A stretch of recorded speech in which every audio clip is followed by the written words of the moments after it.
Bienvenue à tous sur notre chaîne dédiée à l'apprentissage du français. Je suis ravi de vous accueillir pour ces 20 minutes pendant lesquelles nous allons plonger dans un sujet qui touche beaucoup d'entre nous. Je comprends le français, mais comment le parler? Avant d'entrer dans le vif du sujet, n'oubliez pas de vous abonner à la chaîne et d'activer la cloche de notification pour ne manquer aucune de nos prochaines vidéos. Ici, on prend le temps de bien explorer chaque thématique afin que vous puissiez progresser pas à pas, tout en vous faisant plaisir. Imaginez la scène. Vous regardez un film français, vous suivez l'histoire sans difficulté particulière. Vous comprenez globalement ce que les personnages racontent, vous riez même à certaines blagues. Pourtant, au moment de discuter avec un francophone, les mots ne sortent plus, ou alors ils arrivent en désordre. Vous vous demandez pourquoi il est si facile de comprendre dans votre tête, mais tellement plus intimidant de formuler des phrases à voix haute. C'est exactement ce point que nous allons aborder aujourd'hui. Pendant 20 minutes, nous allons explorer des astuces, des réflexions et quelques anecdotes pour vous aider à franchir cette barrière du silence et enfin oser parler, même avec des erreurs, du moment que vous vous lancez. Souvent, quand on se retrouve dans cette situation, il y a une peur qui se cache derrière. La peur de faire des fautes, la peur d'être jugé, ou simplement la peur de ne pas trouver le bon mot au bon moment.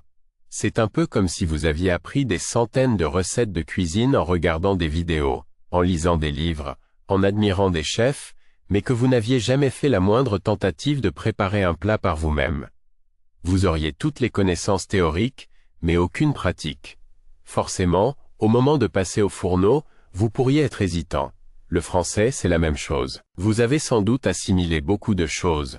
La grammaire, la conjugaison, le vocabulaire, mais vous n'avez peut-être pas assez pratiqué la partie la plus vivante et la plus spontanée, la parole. C'est justement l'un des enjeux majeurs, se jeter à l'eau. Parler, ça veut dire prendre le risque de se tromper, de chercher ses mots, de bégayer. Mais c'est aussi la seule manière de transformer votre connaissance passive en une compétence active. Alors, comment faire? D'abord, il s'agit de créer des opportunités de parler, même si c'est d'une façon un peu artificielle au début. Par exemple, vous pouvez vous enregistrer avec votre téléphone et raconter ce que vous avez fait dans la journée, vos projets, ou même récapituler un livre que vous venez de lire. Écoutez-vous ensuite, repérez les mots qui vous manquent, relevez les fautes qui vous sautent aux oreilles ou les passages où vous ne savez pas trop où vous allez.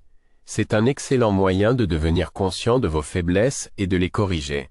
Certains préfèrent le faire en direct, avec un correspondant, un tuteur ou un ami francophone.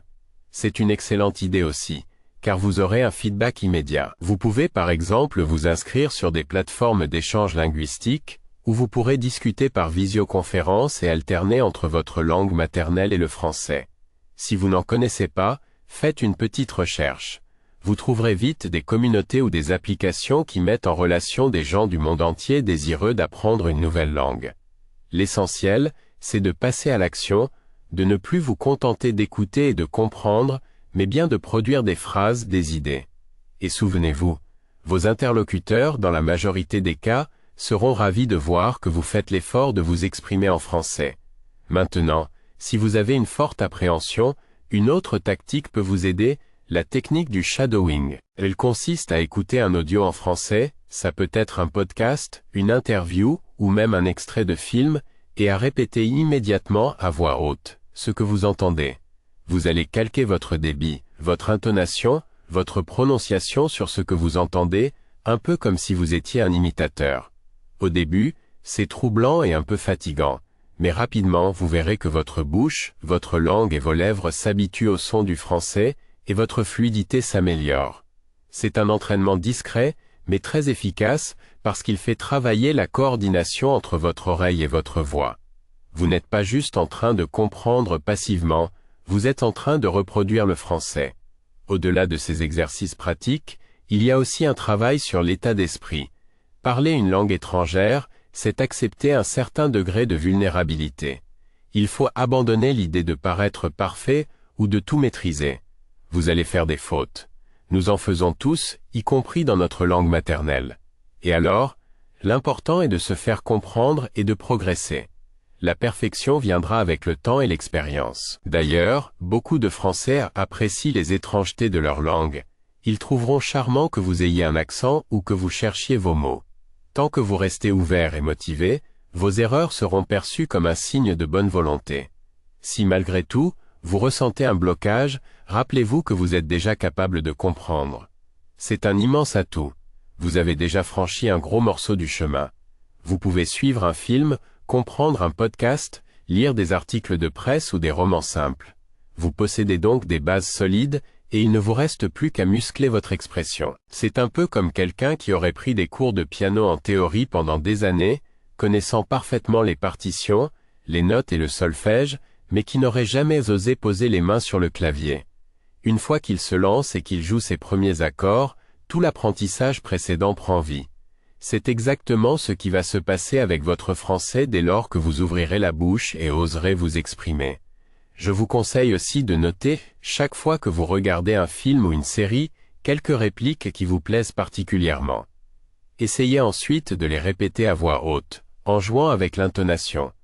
Cela vous permettra de vous approprier des expressions et de les réutiliser dans la conversation. De la même façon, si vous lisez un livre ou un article, mettez en surbrillance certains passages. Vous pouvez vous imaginer en train de jouer une scène, comme un comédien qui répète son texte. Plus vous vous mettrez en situation réelle ou simulée, plus l'oral deviendra naturel pour vous. Et surtout, ne vous découragez pas si vous avez l'impression que votre progrès n'est pas aussi rapide que vous le souhaiteriez. L'acquisition d'une langue, c'est une aventure qui prend du temps. Il y a des jours où tout semble facile, et d'autres où vous butez sur le moindre mot. C'est tout à fait normal.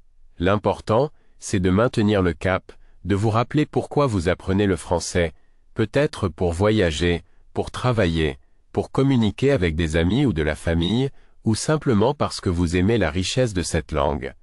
Garder ce but en tête peut vous aider à surmonter les moments de découragement. Dans un instant, je vais vous proposer un petit exercice de mise en pratique que vous pourrez faire tranquillement chez vous. Fermez les yeux et imaginez que vous êtes dans une boulangerie française. La boulangère vous demande « Bonjour, qu'est-ce que je vous sers ?» Prenez quelques secondes pour réfléchir et répondez à voix haute dans votre propre espace. « Bonjour, je voudrais une baguette, s'il vous plaît. Combien est-ce que je vous dois ?» Encore une fois, elle vous répond « Ça vous fera 1,10 €, s'il vous plaît. » Essayez de poursuivre la discussion. « Tenez, voilà la monnaie. Merci beaucoup, bonne journée. » En créant ces petites scènes, vous vous habituez à la logique des échanges quotidiens et vous gagnez en spontanéité. J'espère que ce moment passé ensemble vous a déjà donné quelques pistes pour surmonter votre appréhension et oser parler le français. Nous arrivons à la fin de ces 20 minutes. Alors je vous invite à rester connecté, abonnez-vous, laissez un commentaire si vous avez des questions ou si vous souhaitez partager votre expérience. Votre participation est précieuse et c'est ensemble que nous ferons grandir cette communauté d'apprenants francophiles. Merci pour votre écoute attentive et pour votre présence.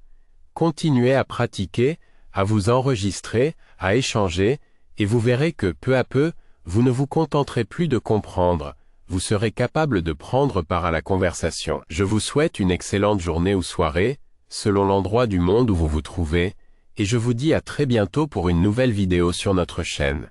D'ici là, prenez soin de vous et surtout, n'ayez pas peur des erreurs, ce sont elles qui vous feront avancer. À très vite.